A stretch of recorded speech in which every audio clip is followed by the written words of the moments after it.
ડાંગ જિલ્લાના આદિવાસી વિસ્તારોમાં અંધશ્રદ્ધા અને ડાકણ પ્રથાને કારણે અનેક મહિલાઓ વર્ષોથી માનસિક તથા શારીરિક ત્રાસનો ભોગ બની રહી હતી. અપર્યાપ્ત શિક્ષણ અને ગરીબીના કારણે બીમારી સમયે પણ લોકો ડોક્ટર પાસે જવાના બદલે સ્થાનિક ભગત અથવા ભુવા પાસે જવાનું પસંદ કરતા, જેના કારણે નિર્દોષ મહિલાઓને ડાકણ ઠેરવી તિરસ્કૃત કરવામાં આવતી હતી. અમુક ઘટનાઓમાં ધાર્મિક વિધિના નામે તેમના ઉપર માનસિક અને શારીરિક ત્રાસ ગુજારવામાં આવતો હતો. ડાંગ જિલ્લામાં ચાલી રહેલા આવા જ બનાવો બનતા અટકાવવા તેમજ આ કુરિવાજોને નેસ્ત નાબૂદ કરવા માટે ડાંગ જિલ્લા પોલીસ દ્વારા પ્રોજેક્ટ દેવી શરૂ કરવામાં આવ્યો છે. આ પ્રોજેક્ટ અંતર્ગત જિલ્લાની સી ટીમ દ્વારા આવી ભોગ બનનાર કે કુટુંબ અથવા સમાજ અને ગામમાંથી તિરસ્કૃત થયેલી મહિલાઓની ઓળખ કરી તેમની નિયમિત મુલાકાત લઈ તેમના પ્રશ્નો સાંભળી તેનું નિરાકરણ કરવામાં આવે છે. ઉપરાંત તેમને મહિલાઓ ઉપર થતા અત્યાચાર બાબતે કાયદાકીય જોગવાઈઓની સમજ આપવામાં આવે છે અને જરૂર પડ્યે પોલીસ દ્વારા તેમનું સંપૂર્ણ રક્ષણ અને કાયદાકીય મદદ પૂરી પાડવામાં આવશે તેવું આશ્વાસન આપવામાં આવે છે.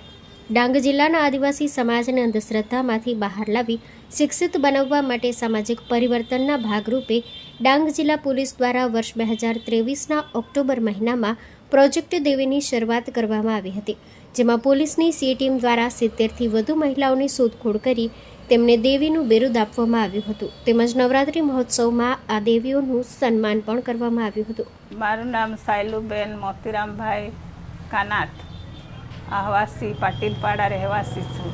મારી જોડે મને છે ને ભાઈ જોઈને મને દખીન કે ભૂતાળી કે હા પછી મેં સહન કરીને મેં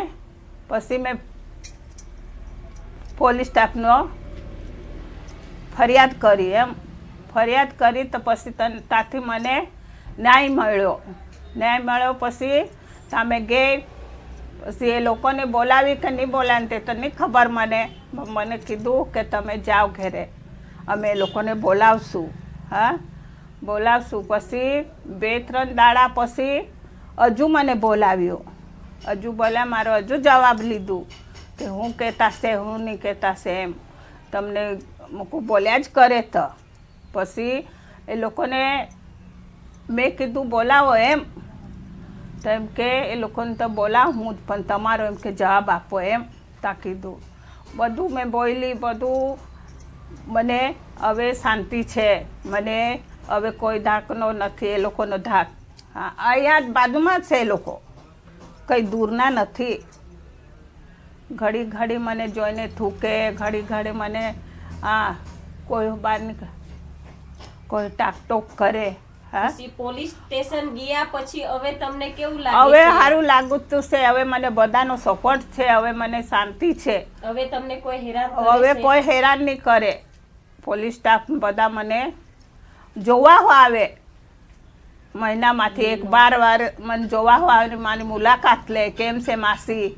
અમે કીધું સારું છે. કંઈ ઝઘડો બીગડો પૂછે, કંઈ ઝઘડો બીગડો તો નહીં. હવે શાંતિ છે. હવે મારું નામ તારાબેન ઉગલાલભાઈ, પીંપળે મહારદર ગામ.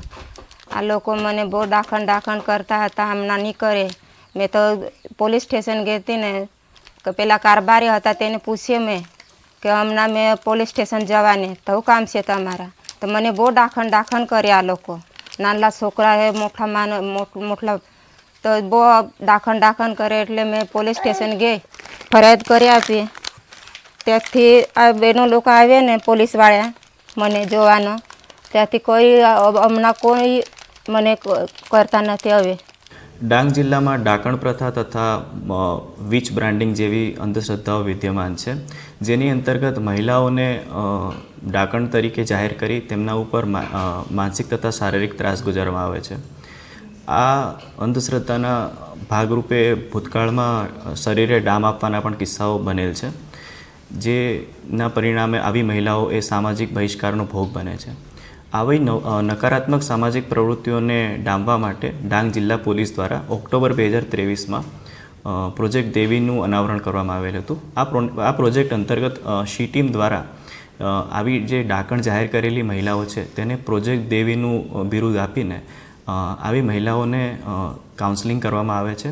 વધુમાં તેના સામાજિક તથા આર્થિક ઉદ્ધાર માટે સરકારશ્રીની સામાજિક સુરક્ષાની યોજનાઓ જેવી કે રાશન કાર્ડ, આયુષ્યમાન કાર્ડ, વિધવા સહાય યોજના, વિધવા પેન્શન યોજના તથા અન્ય યોજનાઓનું પણ તેમને લાભ અપાવવા માટે એની ઉત્કૃષ્ટ કામગીરી કરવામાં આવેલ છે, જેની અંતર્ગત તેનું પુનર્વસન પણ સુનિશ્ચિત કરવામાં આવેલ છે. 2024ના સ્કોચ એવોર્ડ અંતર્ગત પ્રોજેક્ટ દેવીને એ પોલીસ સેફ્ટીના ક્રાઇમ વિક્ટીમ સપોર્ટ તથા આસિસ્ટન્ટ કેટેગરી અંતર્ગત સ્કોચ એવોર્ડ પણ આપવામાં આવેલ હતો. વધુમાં ગત વર્ષમાં આપણા ગુજરાત રાજ્યના honourable deputy CM Harsh Sanghavi સાહેબ દ્વારા પણ પ્રોજેક્ટ દેવીની સરાહનીય કામગીરીની બિરદાવવામાં આવેલ હતી.